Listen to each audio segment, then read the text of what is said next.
Assalamualaikum warahmatullahi wabarakatuh. Selamat malam, Faris. Ya, baik. Kita langsung ya tentang pembahasan di bab 3. Nah, kalau saya lihat bab 3 sudah banyak yang kamu perbaharui, gitu ya. Mungkin saya terlewat ya beberapa. Contohnya misalkan visi tidak perlu pakai titik 2 karena sudah dijelaskan di bawahnya.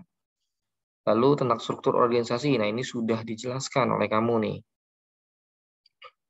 Nah kan, oke baik. Di sini Oke, saya pikir nggak ada penjelasannya nih.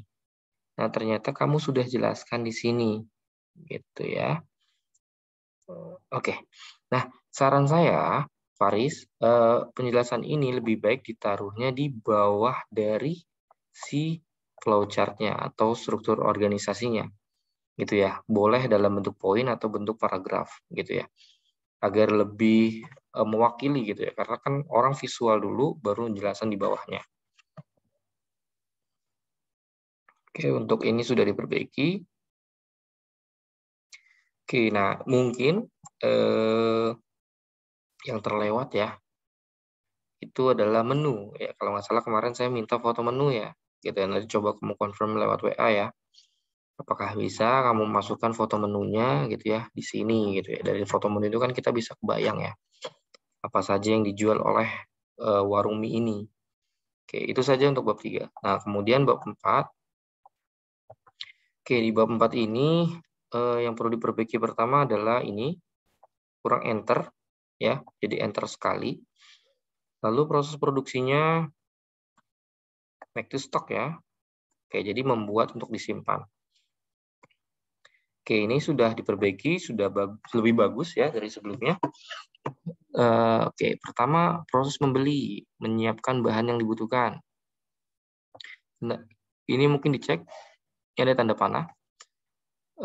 Proses penghalusan, proses penggilingan. Nah, Faris, coba deh kamu jelasin ke saya, proses penghalusan dan proses penggilingan itu bedanya apa? Gitu ya. Nanti coba. Nah, ini ada proses pemeriksaan, ternyata ada proses pemeriksaan. Nah, ketika ada proses pemeriksaan, berarti ada keputusan yang dilakukan oleh si bapak itu untuk menerima atau menolak proses itu. Gitu. Jadi ini misalkan proses pemeriksaan nih, misalkan ya. Jadi setelahnya itu adalah proses keputusannya. Nah, pertama kalau dia setuju atau iya, maka dia lanjut ke bawah gitu, melanjutkan proses berikutnya. Kalau dia tidak, maka ada proses lainnya.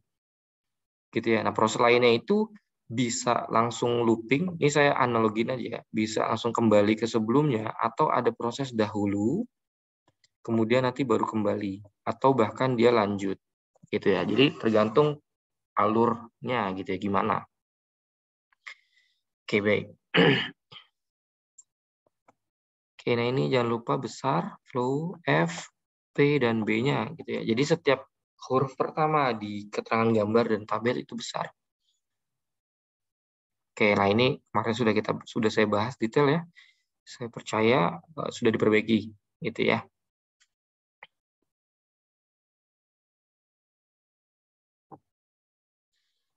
Oke, nah ini penghalusan sama giling kan kalau secara konteks sama ya. Penghalusan memasukkan ke mesin gitu ya. Ini juga penggilingan gitu ya. Jadi nanti kamu tolong confirm ke saya.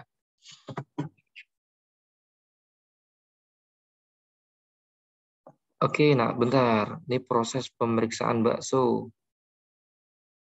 Di mana penjelasannya?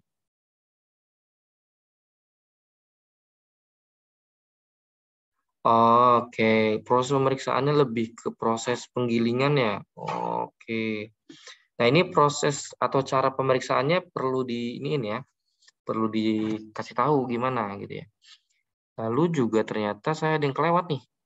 Jadi dalam proses penggilingan atau proses penghalusan lah ya, itu dilakukan berapa lama? Sehingga nanti mendapatkan standar yang diinginkan. Seperti itu, standar bagus dari yang diinginkan oleh si bapaknya gitu ya. Itu berapa lama? Nanti tambahkan ya, bisa di sini gitu ya. Atau kamu jelasin juga di sini boleh. Oke, ini direbus, perebusan air. Proses pembentukan bakso, pengeringan, penyimpanan. Oke, nah ini dikasih border atau dikasih kotak. Oke, nah ini saya agak bingung nih, pengendalian persediaan bahan baku. Di sini kamu memasukkan keterangan pengendalian bahan baku. Nah, ini yang harusnya dijelaskan, Faris. Gitu ya. Jadi, flowchart pengendalian persediaan bahan baku itu apa sih?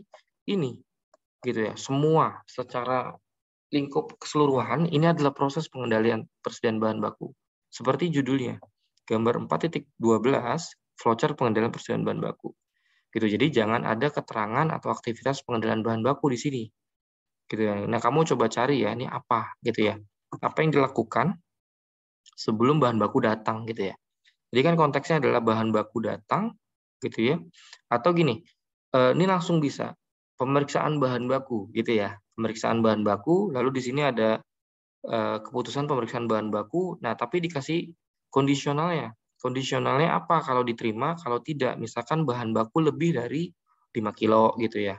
Atau lebih dari 2 kilo gitu. Kalau dia lebih dari 2 kilo, maka lanjut proses produksi. Kalau dia tidak lebih dari 2 kilo, maka dia harus ada proses pemesanan bahan baku. Nah, ini harus lebih detail ya. Pemesanan bahan baku ke siapa? Supplier gitu ya.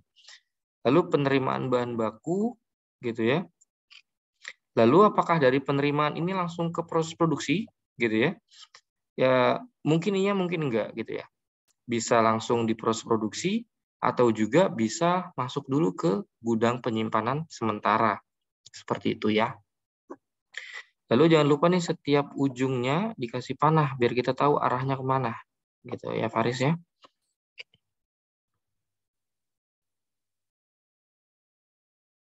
Nah, ini kamu agak rancu nih. Bahan baku yang digunakan dalam satu kali proses produksi terdiri dari dua bahan, yaitu daging sapi. Ya, ini baru satu, Faris. Harusnya ada kalau mau dua bahan, ya dijelasin dua bahannya apa.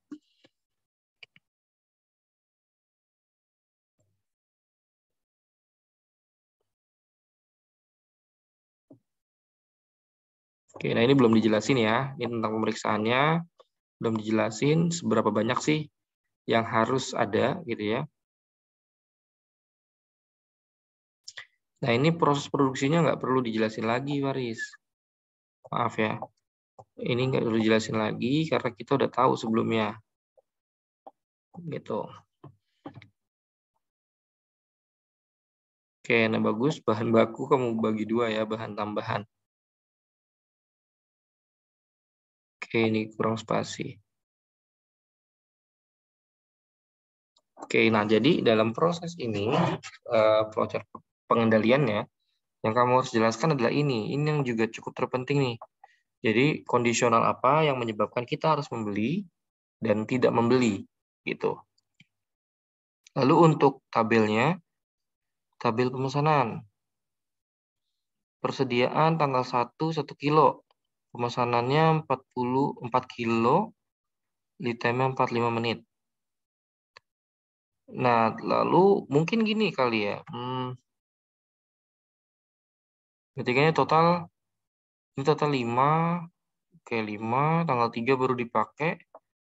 Sisanya 2 kilo. Kemudian tidak ada, baru beli lagi. Oh, ini persediaan ya. Lalu beli besoknya 6 kilo. Lalu setelahnya itu 3 kilo, sisanya itu 5 kilo. Bentar. Oh ya benar ya. Oke, oke.